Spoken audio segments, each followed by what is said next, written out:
वहां वहां इस्लाम और मुसलमानों के खिलाफ तरह तरह के बयान सुनने में आ रहे हैं। कोई कहता है इनकी आबादी बढ़ रही है, कोई कहता है कि पूरे देश पर इनका कब्जा हो जाएगा, कोई कहता है इस्लाम पूरे भारत में फैल रहा है, कोई कहता है कि मुसलमान इश्क के नाम पर लव जिहाद करते हैं, धर्मांतरण करते हैं, कोई कहता है कि हिंदू अब अल्पसंख्यक हो जाएंगे और कोई कहता है कि हिंदू खतरे में है। यानी इस्लाम की दुनिया में आने से लेकर भाजपा के सत्ता में आने तक तो हिंदू खतरे में नहीं था, लेकिन कट्टरता और हिंदुत्व का चिलम चढ़ाकर सिर पर भगवा बांधकर जय श्री राम का नारा लगाकर भाजपा की सत्ता आने के बाद अब हिंदू अचानक खतरे में हो गया है ना कमाल की बात। अब सुनिए बीजेपी राज्य मध्य प्रदेश यानी मामा शिवराज सिंह चौहान की सरकार में ही बीजेपी और कच्छेधारियों को किस बात की बेचैनी हो गई है।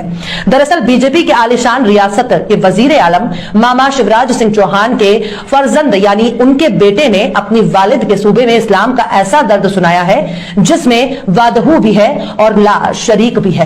शिवराज के लगते जिगर कार्तिकेय सिंह चौहान ने बकायदा स्टेज से खड़े होकर इस्लाम और मुसलमान का मतलब बता दिया है।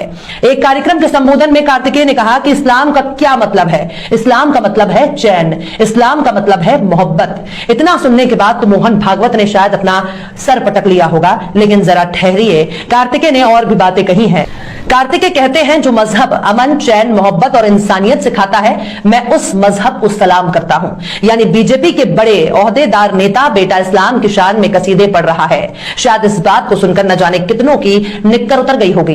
बीजेपी भी कोस रही होगी कि आखिर इस कमबख्त ने ये क्या बोल दिया। चलो कार्तिकेय अगर यहीं तक रुक जाते तो बात निपट जाती है, लेकिन इसके आगे कार्तिकेय ने बीजेपी की मिट्टी पलीत करने की तैयारी कर डाली। कार्तिकेय ने मुसलमान शब्द का मतलब सबको समझा दिया। कार्तिकेय कहते हैं कि मुसलमान का मतलब मुसल्लम ईमान वाला, जो अपने खुदा पर पूरा यकीन करता है, जो अपने रब के बनाए तमाम कायदों को मानता है। कार्तिकेय चौहान यहीं तक नहीं रुके, बल्कि इसके आगे भी उन्होंने सीधे मुसलमानों को ही सलाम करना शुरू कर दिया। कार्तिकेय कहते हैं जो अपने देश से, अपने राष्ट्र से मोहब्बत करता है, जो बुजुर्गों से, यतीमों से, गरीबों से मोहब्बत करता हो, जिसके दिल में गरीब के लिए, बेसहारा के लिए, जिसके दिल में हमदर्दी हो, ऐसे मुसलमान भाइयों को कार्तिकेय चौहान सलाम करता है। कार्तिकेय चौहान ने इसके बाद अजान पर भी दिल खोलकर बोलना शुरू कर दिया और कहा कि अजान के ये दो बोल हैया लल फला, इसका मतलब क्या है। कार्तिकेय कहते हैं कि आओ चलें तरक्की की तरफ, आओ चलें बेहतरी की तरफ। कार्तिकेय कहते हैं अजान के इन शब्दों का एक मतलब भी निकलता है, आओ चलें एक दूसरे की तरफ, एक दूसरे की भलाई की तरफ चलें। इसके आगे कार्तिकेय पैगंबर आजम खातिमुन नबीयीन हजरत मोहम्मद का हवाला देते हुए कहते हैं कि मोहम्मद साहब ने हमें ईमान का पाठ पढ़ाया। मोहम्मद साहब ने कहा कि जब आप किसी की दस्तरखान पर जाएं तो 40 घर आगे और 40 घर पीछे देखें कि वहां धुआं उठ रहा है कि नहीं। इसका मतलब सिर्फ यही है कि कोई भूखा ना रहे। इसके बाद उन्होंने अंत्योदय और पंडित दीनदयाल पर बोलना शुरू करते हैं। अमन, इस्लाम का मतलब है चैन, इस्लाम का मतलब है मोहब्बत, और जो अमन, चैन, मोहब्बत, इंसानियत जो धर्म सिखाता है उस धर्म को मैं सलाम करता हूं।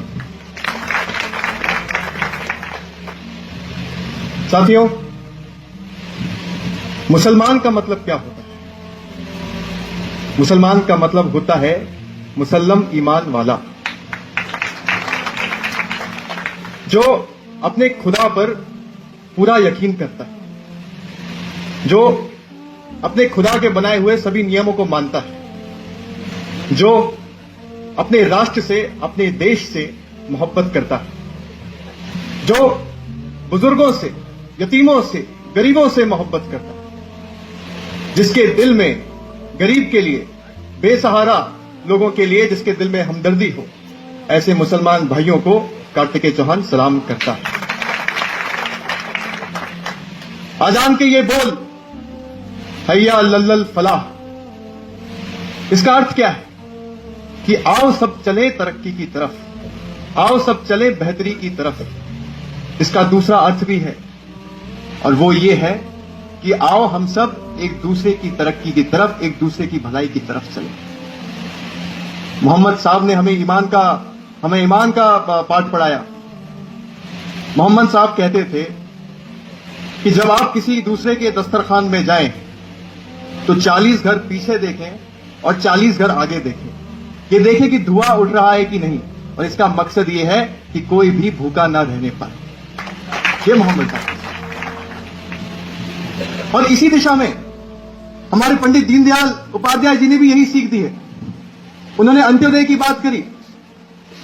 इसका मतलब यह है कि वो जो सबसे गरीब है, वो जो सबसे पिछड़ा है, वो जो सबसे वंचित है, जब तक उसका विकास नहीं हो जाता तब तक देश का विकास संभव नहीं है। और भारतीय जनता पार्टी भी मोहम्मद साहब के संदेशों पर चलने वाली पार्टी है, पंडित दीनदयाल उपाध्याय के विचारों की पार्टी है।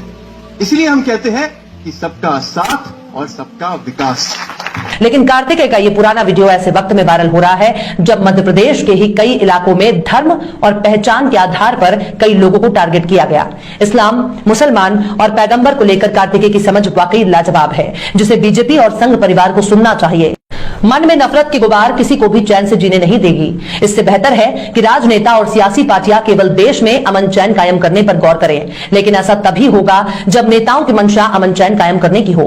शिवराज के नूरे नजर कार्तिकेय ने जो बात कही है उसे सबको गौर से सुनना और समझना चाहिए। और चलते चलते आखिर में फिराक गोरखपुरी ने भी क्या खूब फरमाया है, मजहब की खराबी है ना अखलाक की पस्ती, मजहब की खराबी है ना अखलाक की पस्ती, दुनिया के मसाइब का सबब और ही कुछ है।